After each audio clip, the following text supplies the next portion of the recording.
Big Brother, mainstream media, government cover-ups. You want answers? Well, so does he. He's Alex Jones on the GCN Radio Network. And now, live from Austin, Texas, Alex Jones. He really is a man who needs no introduction. Russell Means. Just an amazing life, and doesn't like to talk about himself, but he is what the LA Times described him as the most famous American Indian since Sitting Bull and Crazy Horse. I would say much better known because of all the films and activism and things he's done. And he joins us. He's been with us 4 or 5 times before, but he now joins us through video cam from the Lakota Nation that has pulled out of the treaty that the federal government has broken 1 trillion times. He joins us from there, and I have to tell you, he is just so informed on the whole New World Order structure. So we're going to get his take on now 21 states saying they are going to secede if the feds try martial law or gun confiscation. That's in the bills. The Lakota Nation is saying that they're not going along with the tyranny. They've got the strongest case because the treaty's been violated, even stronger than the states. This is so exciting. So Russell Means, great to have you with us. Great to be with you again, Alex. I tell you, this is like Buck Rogers getting to have you, on the simulcast on TV with us. It's unbelievable. Well, here we are. There's so much I want to talk about in the 50 minutes we have with you, but you've got the floor. What would you like to speak about first? There's so many things I want to get into, but what would you like to speak about first? Well, first of all, I'd like to speak about liberty and freedom. Being free is the most important antidote to everything and anything else that's going on, to any kind of conspiracy, to everything. It's being free, and being free together. Not being free according to the Constitution of the United States, although that's a pretty good document. It comes from us, as you know, or you should know. Yes, you're right. But the most important thing about being free is individual sovereignty, individual freedoms, and the guarantees thereof. And the only way you can do that really is through consensus. Because voting, as you've witnessed how the beautiful idea of freedom the United States of America was born with, has been corrupted because they've turned a republic and individual freedom into a democracy, which means mob rule. 50% plus 1 is mob rule. And the worst thing about it is that the other 49.9% have to go along with the majority for a certain length of time. You haven't any options. That's not sovereignty. That is not being free. That's right. Hitler used democracy to set up tyranny, and 51% said the rest of you are going to be our slaves. We're going to kill a bunch of you. In a republic, every person's liberty and freedom is guarded because of the organic rights. And as the Declaration of Independence states, that if the government becomes destructive of those aims, it is not our right, it is our duty to throw it off. And I can think of no other group that has as strong a case to throw it off as Native Americans. Right, and that's why we unilaterally withdrew from our treaties with the United States of America after over 155 years of violations. So we finally threw off that yoke. We're on the brink of extinction ourselves, and that is the major reason we are now free.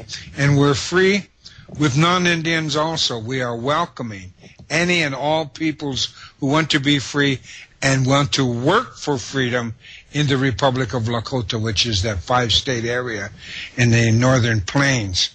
But there's a thing about America that we must begin to teach the whole scope of this, what is termed now a conspiracy.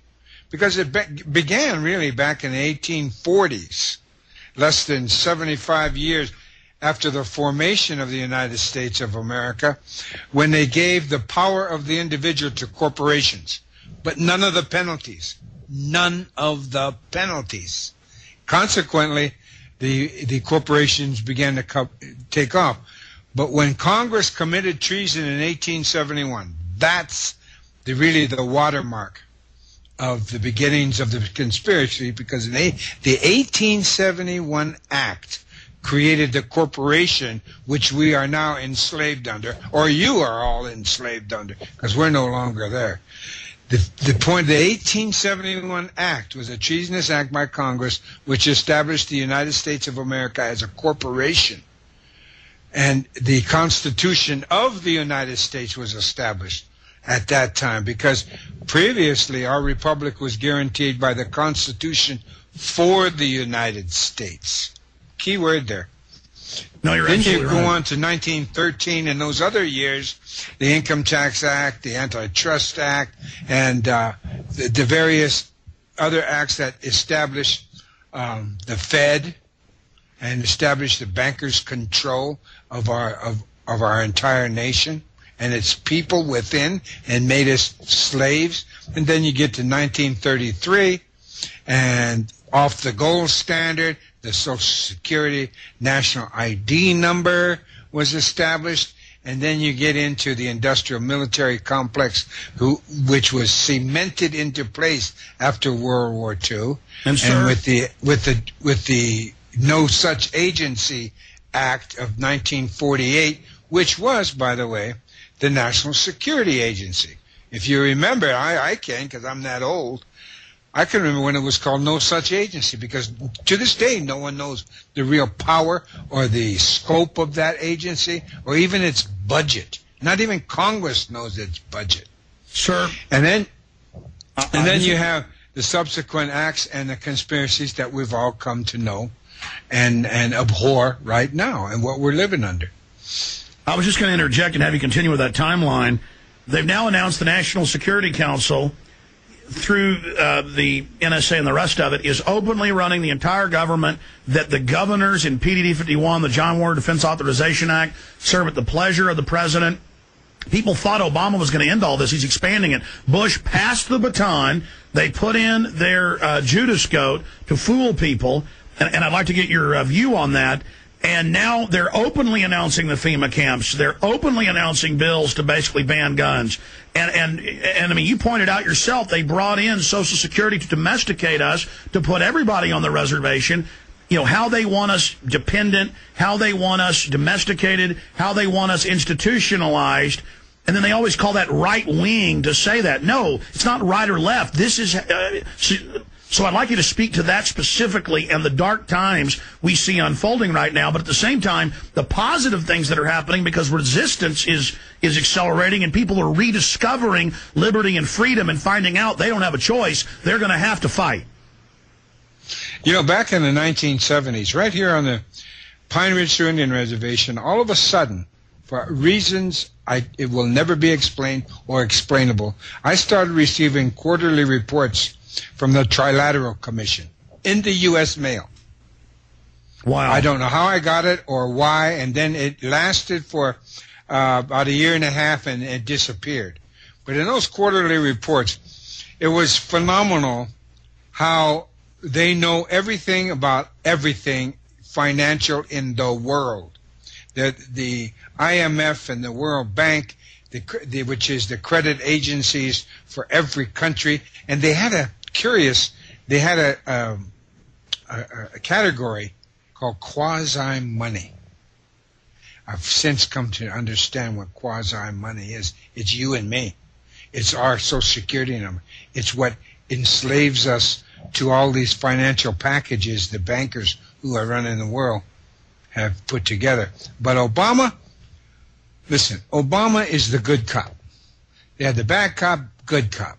This country now, it's mass psychology to its nth. You know, George Orwell nailed it back in the 1940s with his books. But the point, we're in that George Orwellian reality, is the good cop now has made everyone feel, now I was just in Texas, by the way, my friend, and there's best-selling down there is those plates. I couldn't believe it in Texas.